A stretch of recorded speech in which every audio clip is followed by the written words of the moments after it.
बीते दिनों में देश का सामर्थ्य और उसका संयम दोनों देखा है।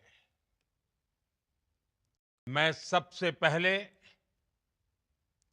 भारत की पराक्रमी सेनाओं को, सशस्त्र बलों को, हमारी खुफिया एजेंसियों को, हमारे वैज्ञानिकों को, हर भारतवासी की तरफ से सैल्यूट करता हूं। हमारे वीर सैनिकों ने ऑपरेशन सिंदूर के लक्ष्यों की प्राप्ति के लिए असीम शौर्य का प्रदर्शन किया। मैं उनकी वीरता को, उनके साहस को, उनके पराक्रम को आज समर्पित करता हूं हमारे देश की हर माता को, देश की हर बहन को और देश की हर बेटी को ये पराक्रम समर्पित करता हूं।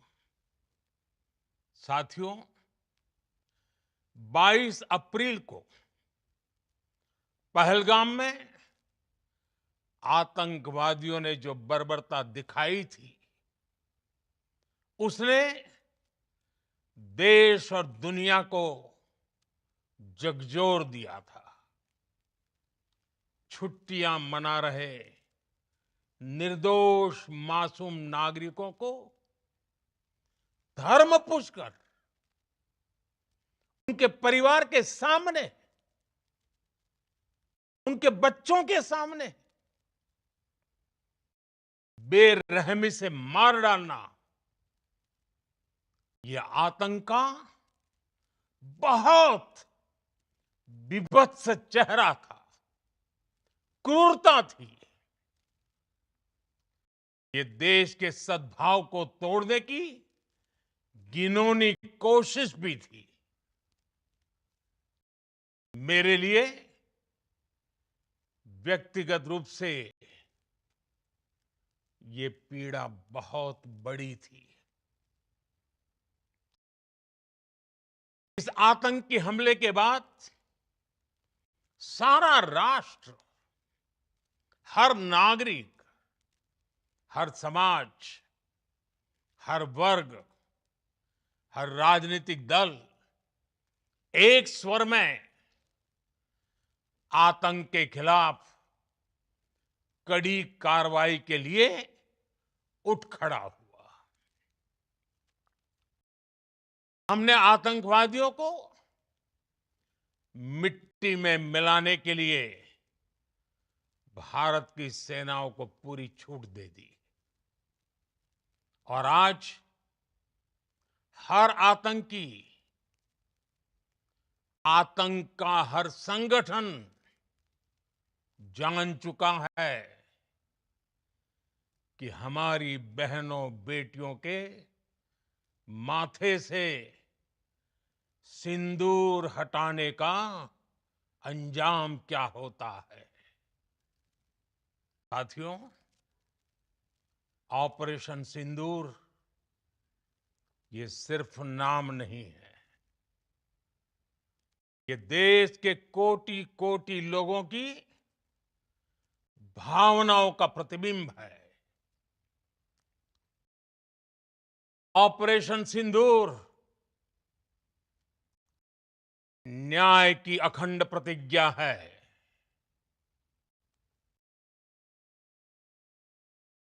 6 मई की देर रात, 7 मई की सुबह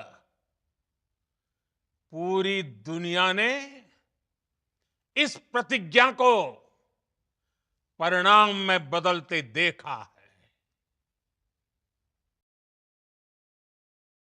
भारत की सेनाओं ने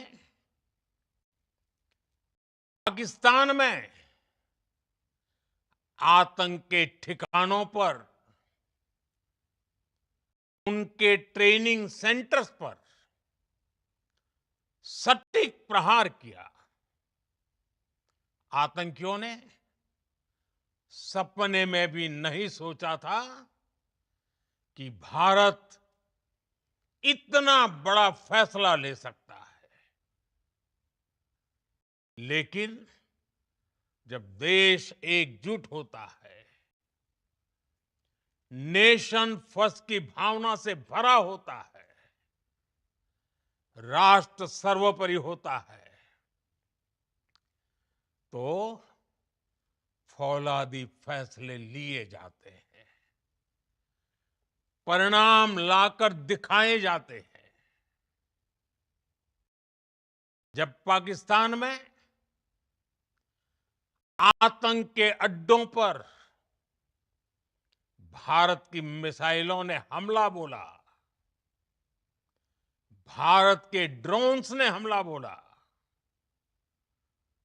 आतंकी संगठनों की इमारतें नहीं, बल्कि उनका हौसला भी थर्रा गया। बहावलपुर और मुरिद के जैसे आतंकी ठिकाने एक प्रकार से ग्लोबल टेररिज्म की यूनिवर्सिटीज रही है। दुनिया में कहीं पर भी जो बड़े आतंकी हमले हुए हैं, चाहे 9/11 हो, चाहे लंदन ट्यूब बॉम्बिंग हो, या भारत में दशकों से जो बड़े बड़े आतंकी हमले हुए हैं, उन सब के तार कहीं ना कहीं आतंक के इन्हीं ठिकानों से जुड़ते रहे हैं। आतंकियों ने हमारी बहनों का सिंदूर उजाड़ा था, इसलिए भारत ने आतंक के ये हेडक्वार्टर्स उजाड़ दिए। भारत के इन हमलों में 100 से अधिक खूंखार आतंकवादियों को मौत के घाट उतारा गया है। आतंक के बहुत सारे आका बीते 2.5-3 दशकों से खुलेआम पाकिस्तान में घूम रहे थे, जो भारत के खिलाफ साजिशें करते थे। उन्हें भारत ने एक झटके में खत्म कर दिया। साथियों, भारत की इस कार्रवाई से पाकिस्तान घोर निराशा में गिर गया था, हताशा में गिर गया था, बौखला गया था। और इसी बौखलाहट में उसने एक और दुस्साहस किया। आतंक पर भारत की कार्रवाई का साथ देने के बजाय पाकिस्तान ने भारत पर ही हमला करना शुरू कर दिया। पाकिस्तान ने हमारे स्कूलों, कॉलेजों को, गुरुद्वारों को, मंदिरों को, सामान्य नागरिकों के घरों को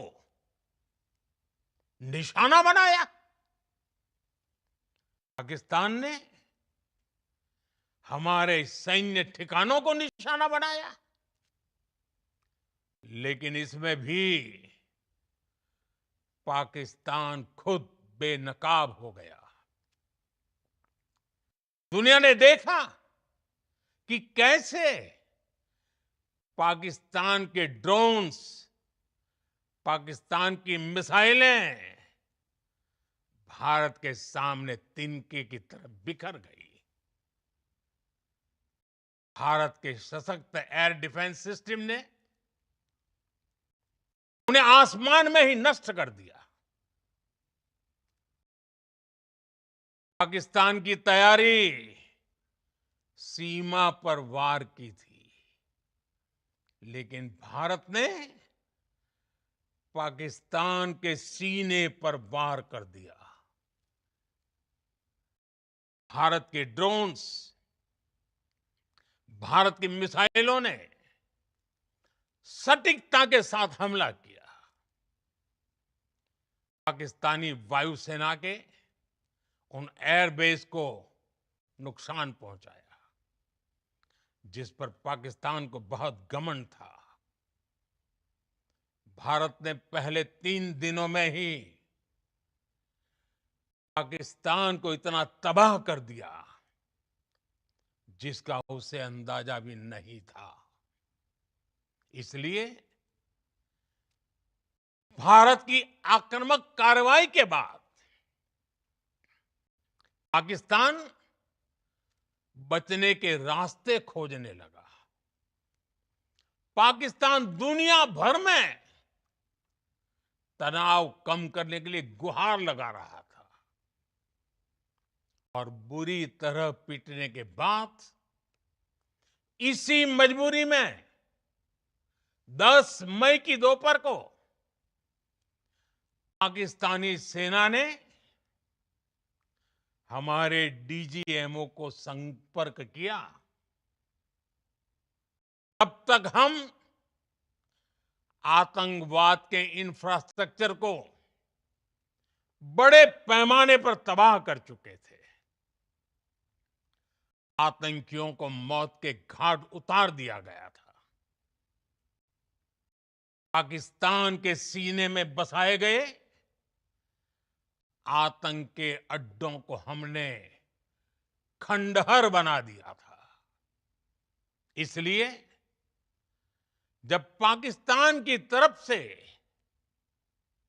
गुहार लगाई गई, पाकिस्तान की तरफ से जब ये कहा गया कि उसकी ओर से आगे कोई आतंकी गतिविधि और सैन्य दुस्साहस नहीं दिखाया जाएगा, तो भारत ने भी उस पर विचार किया।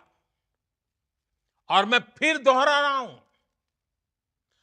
हमने पाकिस्तान के आतंकी और सैन्य ठिकानों पर अपनी जवाबी कार्रवाई को अभी सिर्फ स्थगित किया है।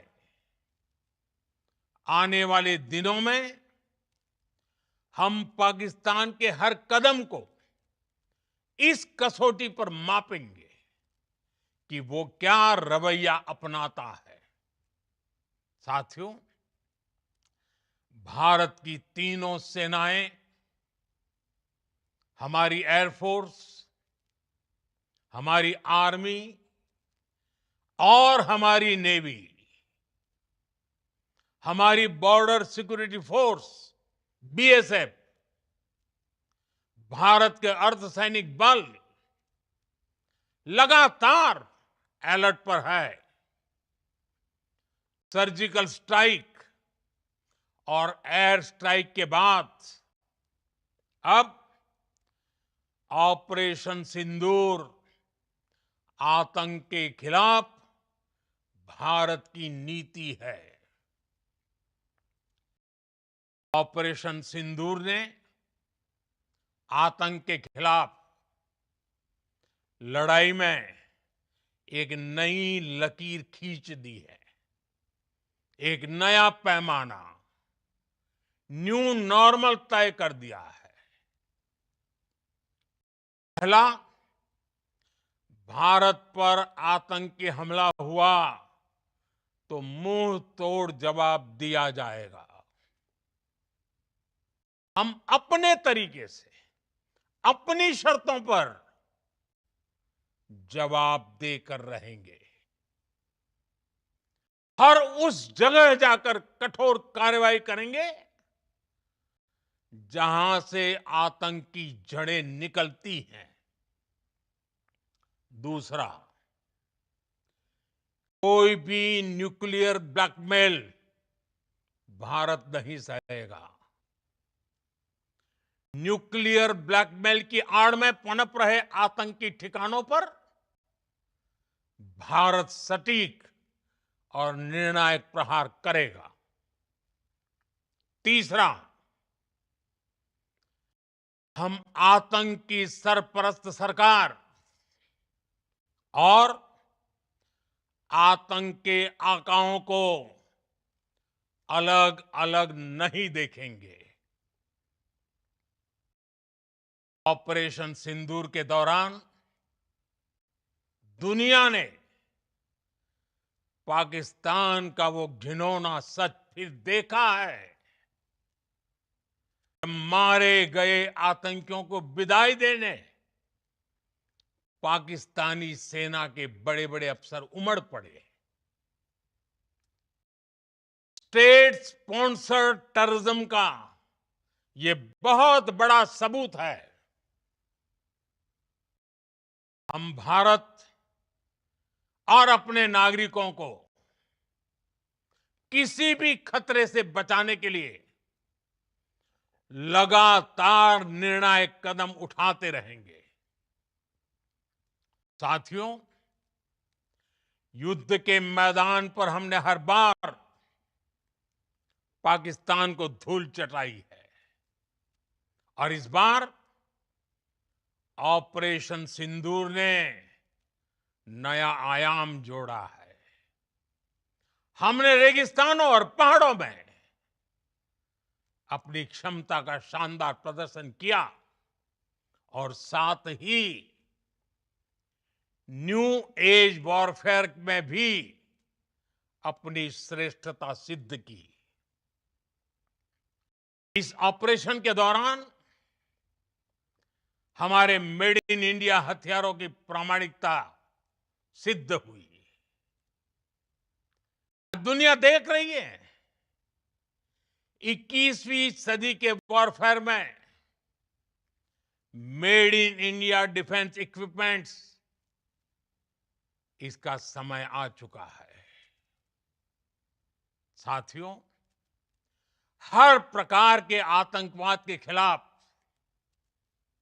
हम सभी का एकजुट रहना हमारी एकता, हमारी सबसे बड़ी शक्ति है। निश्चित तौर पर ये युग युद्ध का नहीं है, लेकिन ये युग आतंकवाद का भी नहीं है। टेररिज्म के खिलाफ जीरो टॉलरेंस, ये एक बेहतर दुनिया की गारंटी है। साथियों, पाकिस्तानी फौज, पाकिस्तान की सरकार जिस तरह आतंकवाद को खाद पानी दे रहे हैं, वो एक दिन पाकिस्तान को ही समाप्त कर देगा। पाकिस्तान को अगर बचना है तो उसे अपने टेरर इंफ्रास्ट्रक्चर का सफाया करना ही होगा। इसके अलावा शांति का कोई रास्ता नहीं है। भारत का मत एकदम स्पष्ट है। टेरर और टॉक एक साथ नहीं हो सकते। टेरर और ट्रेड एक साथ नहीं चल सकते और पानी और खून भी एक साथ नहीं बह सकता। मैं आज विश्व समुदाय को भी कहूंगा, हमारी घोषित नीति रही है, अगर पाकिस्तान से बात होगी तो टेररिज्म पर ही होगी। अगर पाकिस्तान से बात होगी तो पाक ऑक्यूपाइड कश्मीर पीओके उस पर ही होगी। प्रिय देशवासियों, आज बुद्ध पूर्णिमा है। भगवान बुद्ध ने हमें शांति का रास्ता दिखाया है। शांति का मार्ग भी शक्ति से होकर जाता है। मानवता शांति और समृद्धि की तरफ बढ़े, हर भारतीय शांति से जी सके, विकसित भारत के सपने को पूरा कर सके, इसके लिए भारत का शक्तिशाली होना बहुत जरूरी है। और आवश्यकता पड़ने पर इस शक्ति का इस्तेमाल भी जरूरी है। और पिछले कुछ दिनों में भारत ने यही किया है। मैं एक बार फिर भारत की सेना और सशस्त्र बलों को सैल्यूट करता हूं। हम भारतवासी के हौसले, हर भारतवासी का एकजुटता का शपथ, संकल्प, मैं उसे नमन करता हूं। बहुत बहुत धन्यवाद। भारत माता की जय। भारत माता की जय। भारत माता की जय। प्रहार किया।